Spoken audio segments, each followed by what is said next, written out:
Yeah, yeah, yeah, yeah. Because I'm happy, I'm a Muslim, that's what makes me happy, and that's the truth.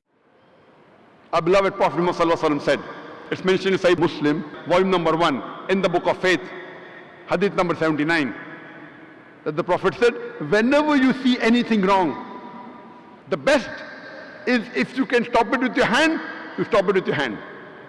If you cannot stop it with your hand, then stop it with your tongue. If you cannot stop it with the tongue, the least you can do is curse in your heart. And then you will be the lowest level of mu'min, the lowest level of believer. When you see something wrong, it's the duty of the Muslim. If he can, he should stop it with the hand, number 1. If he cannot, stop with the tongue. Ask him to stop that activity. If he cannot, the least he can do is curse in his heart, then he is the lowest level of believer, the lowest level of mu'min. According to the Quran, dawah, conveying the message of Islam to non-Muslim, is a fard on every Muslim. Allah says in Surah Al-Asr, chapter number 103, verse number 1 to 3, Wal Asr, by the token of time. Innal insana lafi khusr. Man is verily in a state of loss.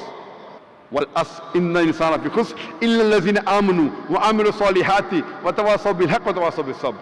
Except those who have faith, those who have righteous deeds, and those who exhort people to the truth, and those who exhort people to patience and perseverance. For any human being to go to Jannah, minimum 4 things are required according to Surah Al-Asr. Iman, that is faith.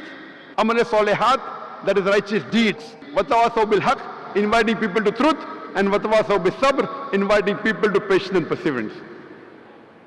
And Imam Shafi, rahimahullah, he said that if this Surah Asr was revealed, it would have been sufficient for guidance for humankind. Imam Shafi rahimahullah, he said that if this surah was only revealed, this one surah of 3 verses would have been sufficient for guidance for humankind. It is so powerful. So if you want to go to Jannah, it is first you should do all 4 things. You may be a very good Muslim. You may be praying 5 times a day. You may have gone for Hajj. You may be fasting in the month of Ramadan. You may be paying zakat. But if you don't do dawah, if you don't convey the message to the non-Muslims, according to Surah Al-Asr, you shall not go to Jannah. Only dawah is also not sufficient. All 4 are equally important. Iman, righteous deed, dawah, watawasaw bil haqq, and inviting people to truth, and inviting people to patience and perseverance. If you don't do dawah according to Surah Al-Asr, you shall not go to Jannah. If Allah wants to forgive you and then put you in Jannah, if you don't do dawah, that's Allah's prerogative. Because Allah says in Surah Nisa chapter 4 verse 48 and Surah Nisa chapter 4 verse 116, if Allah pleases, He may forgive any sin. But the sin of shirk, He'll never forgive.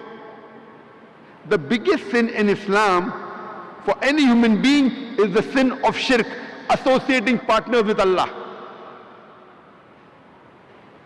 It is a duty that we tell to the other non-Muslim brothers and sisters that you worship only one true God.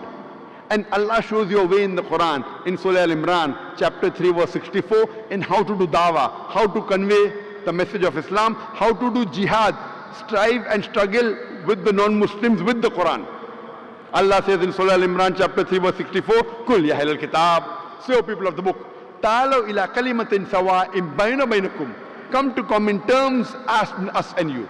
Which is the first term? Allah na'budu illallah, that we worship none but Allah. Wala nushrika bihi shay'an, that we associate no partners with Him. Wala yattakhiza ba'duna ba'dan arbaban min dunillah, that we erect not among ourselves lords and patrons other than Allah. Fa'in tawallaw, if then they turn back, faqulu shahadu, say ye bear witness, bi anna muslimun, that we are Muslims bowing our will to Allah.